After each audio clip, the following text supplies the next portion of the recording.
sa inyo ba, pwede ba yung mag-rotation? Like, yung ginagawa ng isang member, kaya rin niya yung ginagawa We nito? always make sure na ganun dapat. Mm. We always make sure na at least every year magro-rotate or at least 6 months after magro-rotate. If I feel like, ba, meron kaming bago, so automatic registration ka.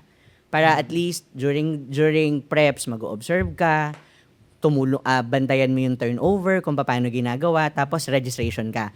Kapag ka na-feel na namin, o na-feel, usually si Marla ang mag-check, tsaka ako.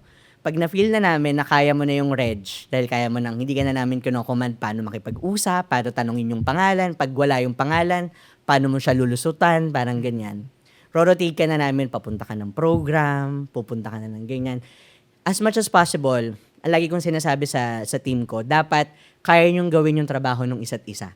Kasi yung mga yung team namin, may mga day job kasi sila. So halimbawa nag-fall under weekday yung event. So technically, pilay kami kasi majority may mga trabaho. So ilan lang yung kayang pumasok sa event, parang ganyan.